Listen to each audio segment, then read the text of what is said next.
You're listening to Retail Disrupted, a podcast that explores the latest industry developments and the trends that will shape how we shop in the future. I'm your host, Natalie Berg.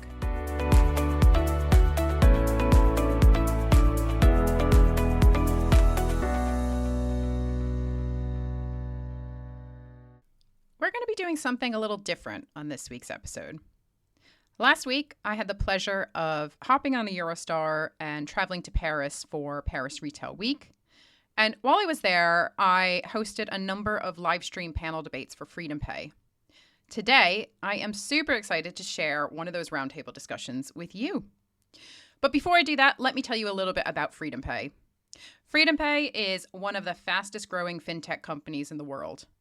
Their next level commerce platform handles in-person, mobile, and online payments for tens of thousands of locations in over 75 countries. Some of the big brands they work with: Marriott, Foot Locker, MGM, Sephora, and actually just last week they announced an exciting new collaboration with Amazon for biometric payments. For this discussion, we are going to be talking about unified commerce and how payments are evolving to meet customer needs. It's a joint session hosted by FreedomPay and WorldPay because, again, hot off the press, they just announced a new partnership to jointly provide integrated payments and omni-channel technology for retail, hospitality, and other enterprises. I really enjoyed this conversation, and I hope you do as well.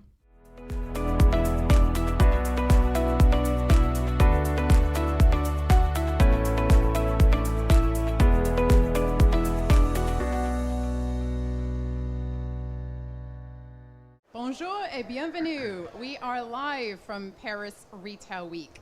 This is the FreedomPay and WorldPay session, Next Level Retail, and I'm your host, Natalie Berg.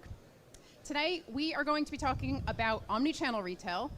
We're going to be talking about how to unify the customer experience. And we're going to be talking about the importance of staying relevant to your customers in this period of digital disruption. So to help me unpack all of this, I'm delighted to welcome the panel. We have Chris Kernethal, President of FreedomPay. We have Lee Reed, a Vice President of Partnership Management at WorldPay. Barry Stern, a Vice President, a Global Program Owner at FreedomPay. And Tom Essenhigh, a Vice President of Retail at WorldPay. A very warm welcome to you all. Thank you. Thank you. Thank you. Great. Thank you. So I think we need to kick off talking about this exciting new partnership between FreedomPay and WorldPay. So Chris, if I can come to you first, perhaps you can share a few words about the partnership and what it means for the wider retail industry. I think it's a very exciting partnership from a FreedomPay perspective. We have a mission at our organization where we want to be the world's single largest interconnected platform globally. And when you look around the partner ecosystem, you look at the providers in that space, we see a clear leader in the WorldPay team and their coverage and their ability to provide not just breadth, but depth in those coverage in the payment solutions that they provide. So by taking FreedomPay as a technology forward-leaning company, solving for that omni-channel experience and layering that into a partnership framework with WorldPay where we have such broad geographical coverage, that's a very exciting proposition for merchants in the ecosystem. Fantastic. And Lee, did you want to say a few words about the partnership? Absolutely. Yeah, we're really excited by the opportunity that this partnership represents for WorldPay, especially from an in-store perspective and an omni-channel perspective. This has been a 18-month journey to this part, so there's been a lot of work going on behind the scenes to get to this point. So yeah, we're really excited what it means for our customers, for our future customers, and where we're launching this solution.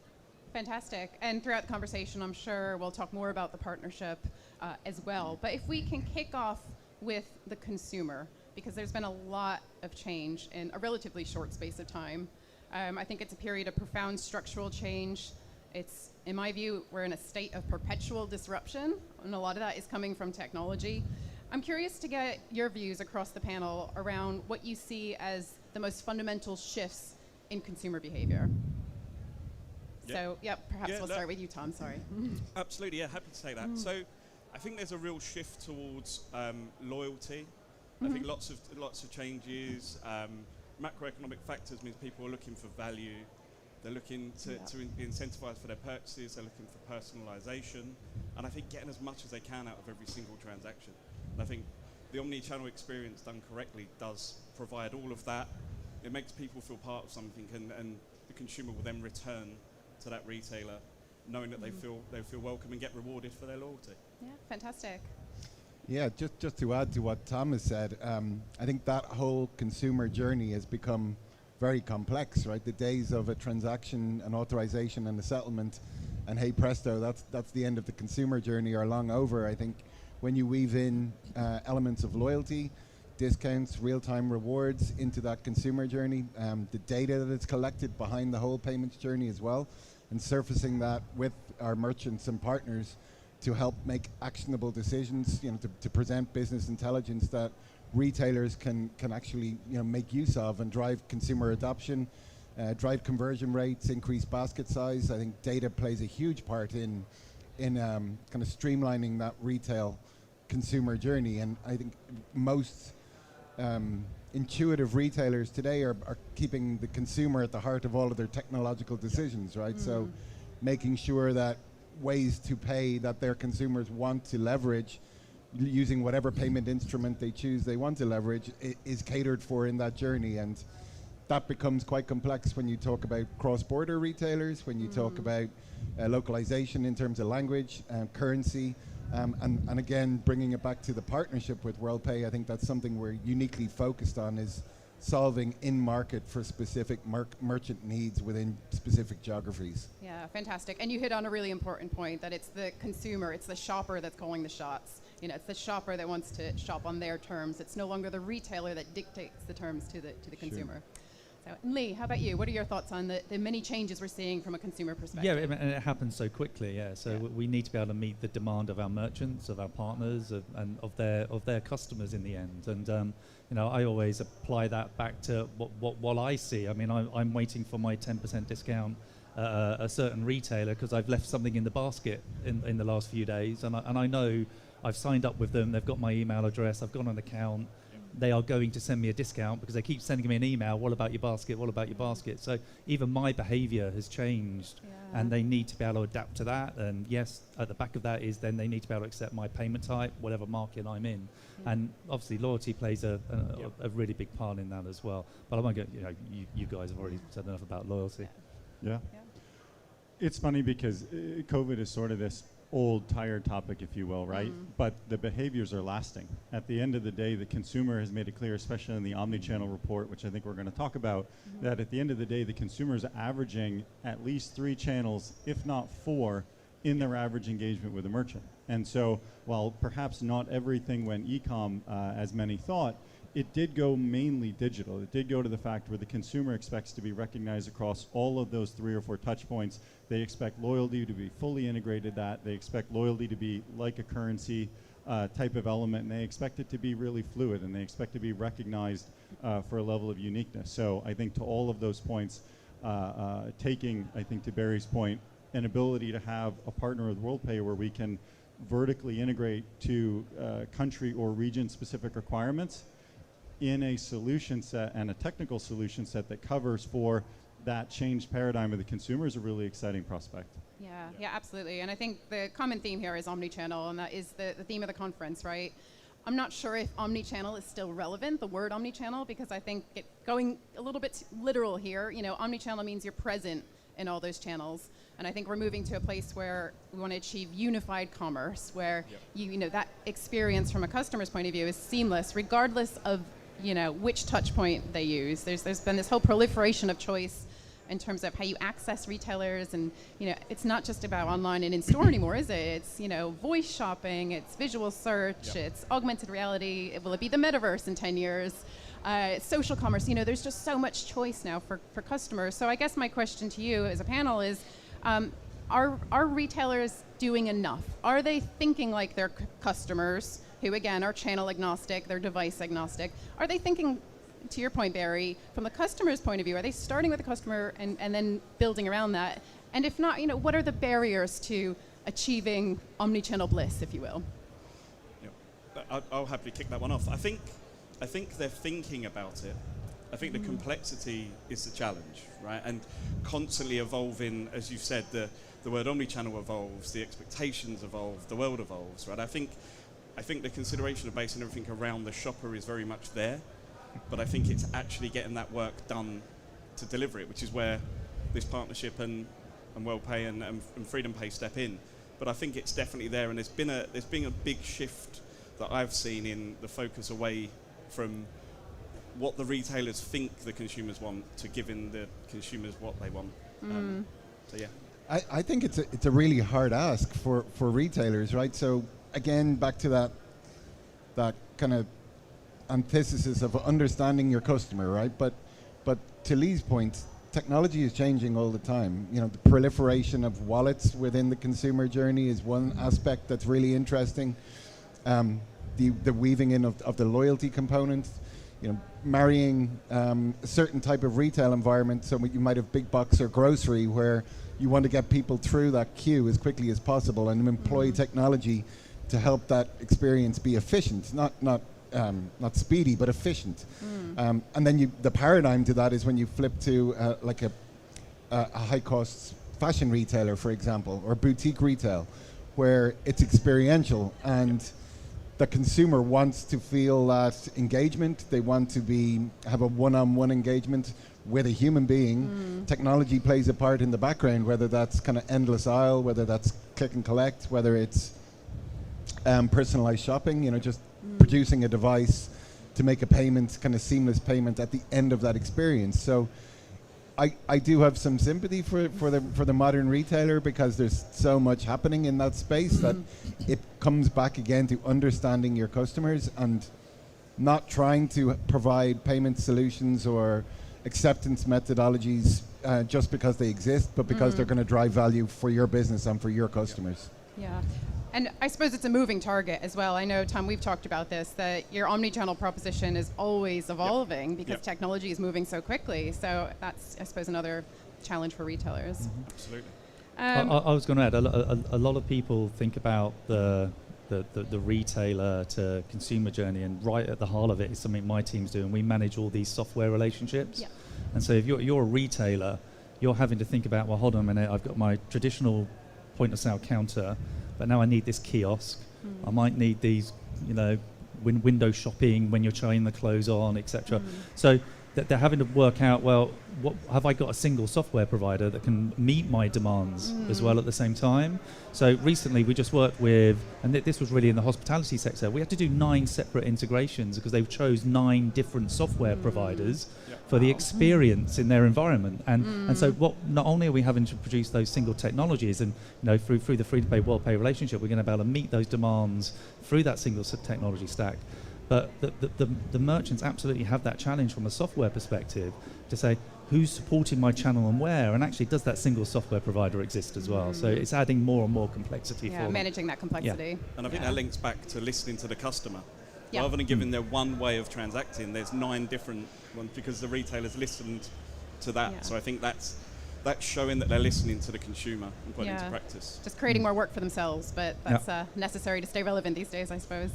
Barry, I want to come to you, because yesterday we were up on this stage talking about digital wallets and the huge growth that we're expecting to see in that space.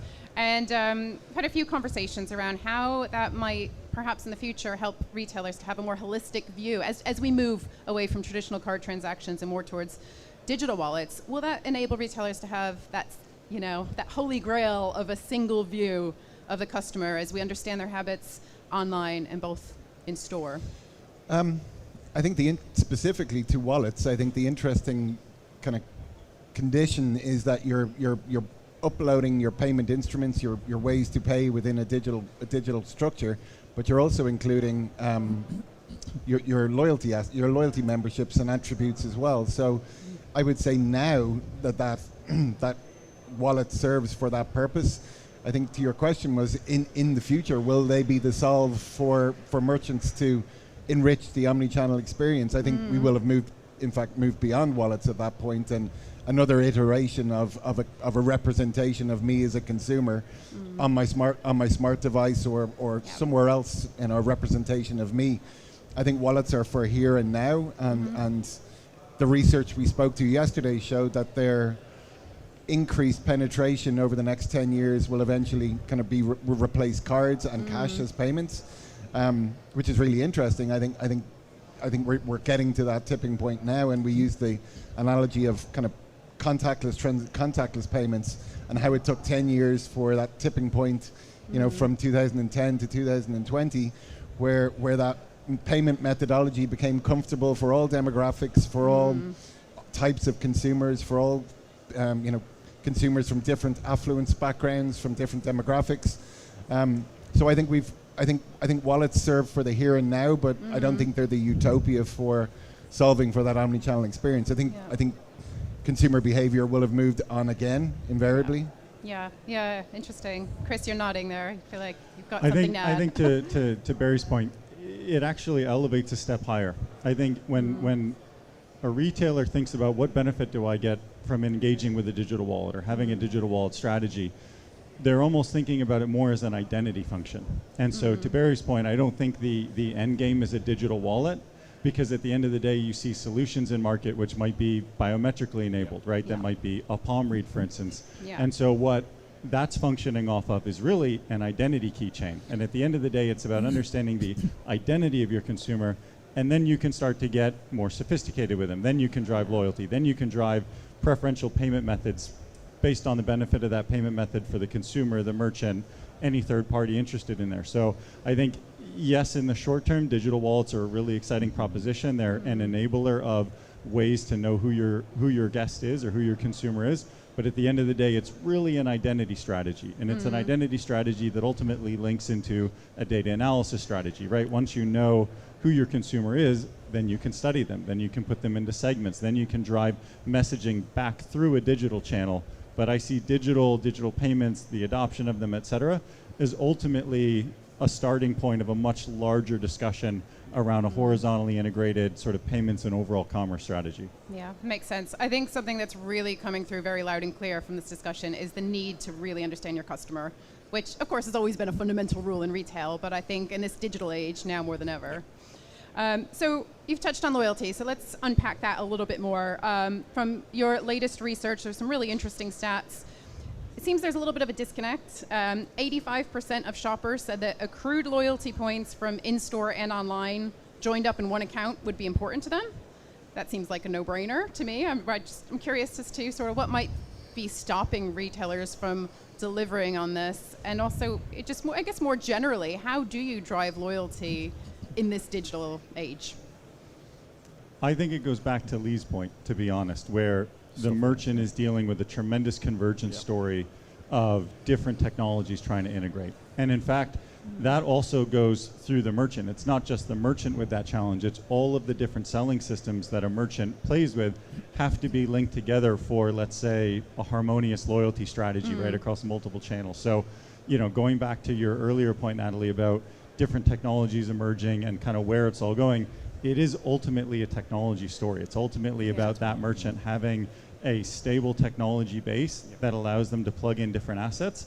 And there's also value to that, to the entire supply chain, right? Again, it's not just a merchant-centric story. It also has to play well for all of the service providers, the selling systems, the e-com system, kiosk systems, hardware manufacturers, everyone that participates in providing something as simple as a ubiquitous loyalty program. That all has to converge and has to work really, really reliably. So ultimately, for me, it always goes back to, do you have the right technology strategy in place to facilitate that?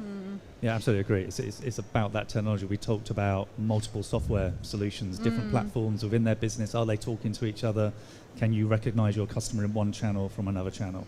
And I think that's at the heart of, if you can't bring that loyalty solution together so that you recognize your customer online and in store so they get the points in both environments, you can see sort of at the heart of retail what some of those challenges around loyalty are. Yeah, absolutely. I guess the other aspect of loyalty, based in the UK, and I think what has been a considerable shift over the past sort of 12 to 18 months, is the move towards, I guess, two things. One is, I'm talking in a grocery environment, the move towards tiered pricing. So you get one price if you don't have a loyalty card or you don't scan a loyalty card, and another much better price if you do. So clearly, and that's common practice in the US. It has been for a long time, but this is relatively new in the UK, and I think it's a little bit of a bolder move. It's all of the major supermarkets are doing it. So there's that real shift. And then there's also which I don't think we're quite there yet, but we're definitely getting there. This move towards real-time targeted offers and promotions.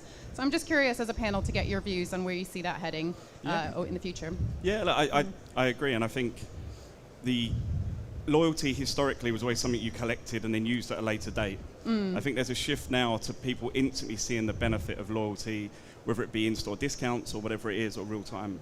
I think there's also days gone by where people would have a number of different loyalty cards, and the emphasis would be on the shopper to register the loyalty. I think there's an expectation that it comes to them. So I think it aligns, like a lot of things, to the customer journey and making it seamless and invisible, but allowing the consumer to reap the benefits. And the next stage of that, and the next stage of that is a targeted loyalty, right? Which I agree, I don't think we're quite there yet, but that for me feels the next part where it's pushed to you rather than earned. So. Yeah, but could be really powerful. I can imagine Absolutely. if you're at the shelf and suddenly you get pinged a message. I mean, that's so relevant and so timely. So interesting to see where it goes. I don't know if you guys have any thoughts you wanted to add. Yeah, Natalie, I just you teed me up beautifully for that. The point around real-time offers, rewards, and incentives that are meaningful to the consumer. We actually have some technology across both the booths, the WorldPay and the FreedomPay booths today. So anybody who wants to see the application of a loyalty reward or an incentive in real time at the point of sale across several channels, please come over and speak to myself and Tom. Great, Yep. yeah, we'll do Please do. after. Fantastic. Any other additional points around loyalty, or have we covered it all? I think the research is pretty self-evident, right? And you even said that. Of course, consumers want loyalty programs. Of course, consumers want those loyalty programs to be seamlessly accessible. Kind of the third leg of that stool then is, well, what kind of value do you need to provide to a consumer to be willing to participate, to take the extra step, enroll themselves in a program, share that data?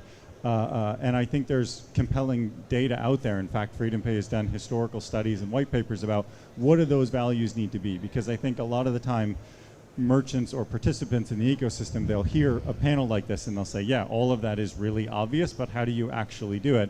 And I do think there's data out there, certainly we've provided some and there's more, that suggests what exactly does that need to be, right? I think the providers that are able to bring those solutions to light are not only going to be able to speak to sort of the theoretical or strategic nature of it, but then also be very prescriptive and tactical. Here's what you do, here's why you do it, here's the results you should see. So as that concept of ubiquity, integrated loyalty, consumer identity, and payments continues to mature, you'll quickly notice that there are providers that can kind of do it because they'll know exactly what to do and why, and then you'll continue to hear a lot of sort of platitudes about, well, it's a really good idea and we're pretty sure it's this right thing to do. So I'm excited to watch that concept mature. Yeah, me as well. It's definitely a really fast-moving space and exciting to watch from the outside.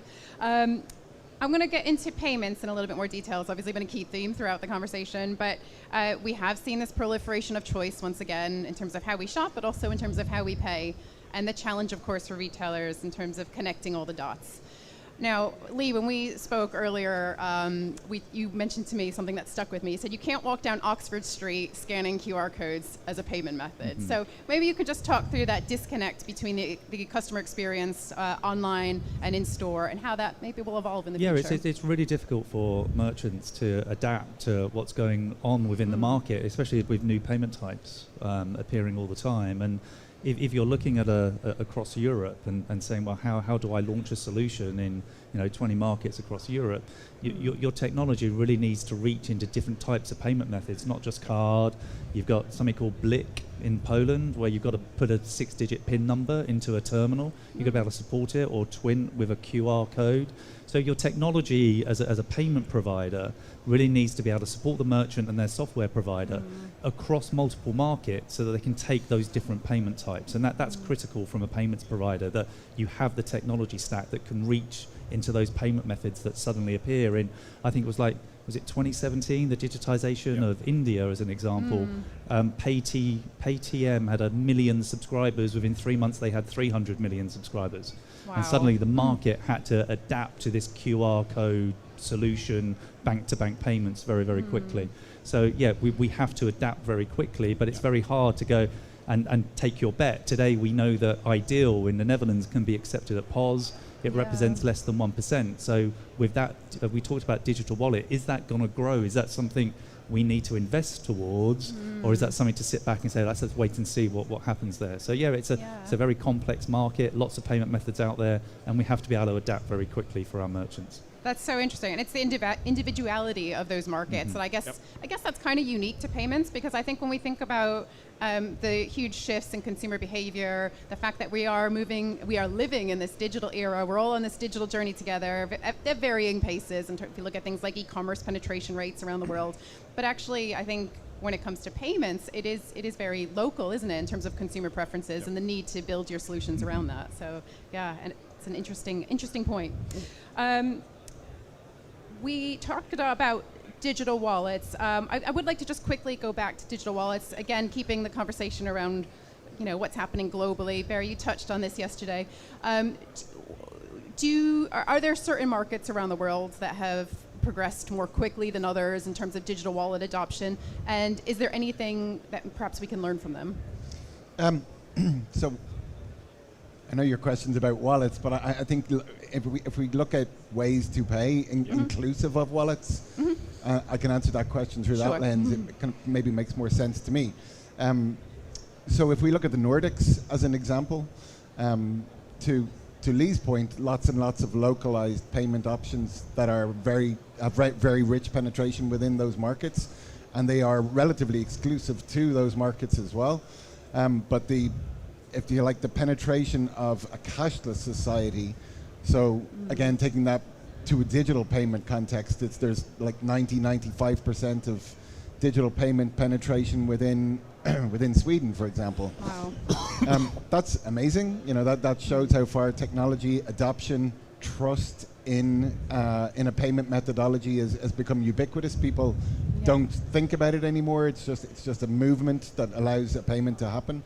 But there is also a 5% there that maybe a technologically averse demographic that are uncomfortable with that payment methodology or that move to digitization. So I think there's, to our discussion yesterday, there is an incumbency on stakeholders within the ecosystem to provide that level of comfort around technology, to ensure that all demographics, all consumer groups are at least aware of the benefits and the drawbacks of some of the technology that is being proliferated. So to your point, I think the Nordics shines as a region where localized payment has become very highly adopted, but also it does highlight the use case of that minority where what are these cohort going to do if they don't adopt this in a cashless environment? They're looking for optionality there as well, or at least a degree of comfort in education. Yeah, that's a really important point around the whole. It might be a minority of people, but there are still those who are tech averse, or perhaps there are some barriers for them to overcome around. There's an education piece around trust. So that's really interesting. Tom, you're nodding. Yeah, no, I was going to say, I think it also goes down to working with the data you have available and doing the work there. Yeah. Understanding that there'll be different demographics, there'll be different international travelers for certain businesses, different products they're selling may require different payment methods. So I think it's that using the data, not alienating the core part of your customer base, but being flexible enough to move when needed. I think it's again relying on the data. But do you think we'll ever get to a truly cashless society? Big question, I know. We're almost done. I think that's the ambition, but I think you have to cater for everybody, right? Yeah. So it's a journey. It's a journey. Absolutely. Okay, we are almost done. I'm going to set you free soon. I have two final questions, and Chris, I'm going to come to you before we close. If we can come back to the FreedomPay and WorldPay partnership, can you talk us through what we might expect to see from the partnership over the next 6 months or so? More of the same, which is a lot more glorious than it sounds.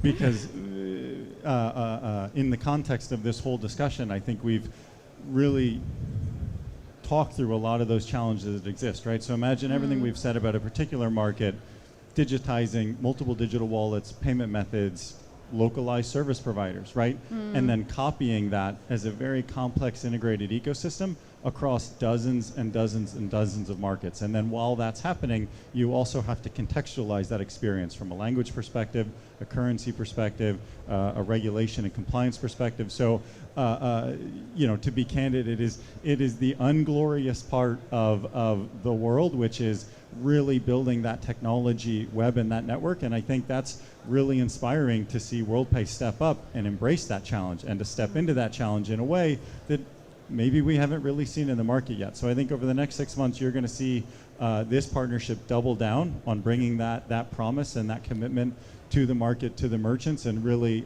following through with that. And I think that in and of itself is innovation, is almost the will to push through the requirements necessary to provide that really great technology and payments foundation. Fantastic. Very exciting. I do have one more question for the panel before you go. I'd always like to do a little bit of future gazing, and I'm curious to get your thoughts on what we might see. What are you expecting in the future? It could be in terms of payments, or it could be in terms of how you see retail more generally evolving over the next 5 to 10 years. Or I'll give you a choice here. Or you can give an answer around what advice do you have for retailers as they navigate these changes? So just some general thoughts to wrap it up. No, I'll kick off. It's continuing to adapt. Can you adapt quickly enough to the demands of the market? Over the last month, I think it was the German government announced that they want to remove paper receipts, and they want to mandate that. So what does that mean for a retailer? Are they going to use a QR code? What's that QR code journey for the customer like, etc.? So all these changes require technology developments for us, more learning. What does the merchant want to do? What's the market direction? So I think, it's ever changing. Fantastic. Anyone else? I think the research itself speaks to a very exciting time for retailers. I think we've seen, massive uptick in store. So people, maybe consumers starting their journey online, but completing the purchase in store because they want to, have that experiential kind of touch point. I think that speaks to lots of in-store opportunity, but also ensuring people's web presence is consistent with the in-store experience as well. And I think that balance drives a lot of really exciting opportunity for modern retailers. Also, that we talk about technology changing. It's going to keep changing. Payment instruments. To Chris's point, cards, wallets. We're going to see more ways to pay, driven by the consumer. So the democratization of ways to pay. I think we'll see a lot more token technology. I think we'll see a lot more fingerprint or biometric technology coming in. We're already seeing it. And I think once that consumer adoption picks up, that will become much more prevalent as well. Yeah, interesting stuff. Fantastic. I think look out for the palm is the new piece, isn't it? Look out for the palm is a new way of paying. You won't need a wallet or a phone, just a finger. Fantastic. The other last note that we maybe didn't touch on is also, you mentioned kind of the second option of the question. And yes, I'm a talker, I gave you a so choice. let's jump in, right? So one of the things that merchants need to consider is really evaluate the provider ecosystem as well, because a lot of innovation in payment happened coming out of COVID, embracing that digital transition, but that was also for many economies in an all-time low of inflation and the cost of money. And you're seeing a real sea change in the provider base going forward of those that had a sustainable business model. And so it really is almost a now responsibility of that merchant as you're evaluating your different partners, make sure that you're picking folks that have kind of a viable business model, to be really candid, because at the end of the day, a lot of the perhaps capital that was funding a lot of the innovation is going to be a little bit harder. And so there's an added level of due diligence that I think a lot of people need to take about who are you picking, why are you picking them, what is their long-term roadmap, have they built a sustainable operation, because you're going to start to, you'll continue to see the impacts of interest rates and inflation almost like distill out a lot of the players in the ecosystem. Yeah, fascinating stuff. Well, listen, thank you so much for your time. It's been a fascinating discussion around retail and payments. There's certainly no standing still in retail. I think that's definitely been a key theme of today's discussion. If you're interested in learning more about the FreedomPay WorldPay partnership or some of the research that we quoted, you can check out both FreedomPay and WorldPay's website. Thank you very much. Thank you.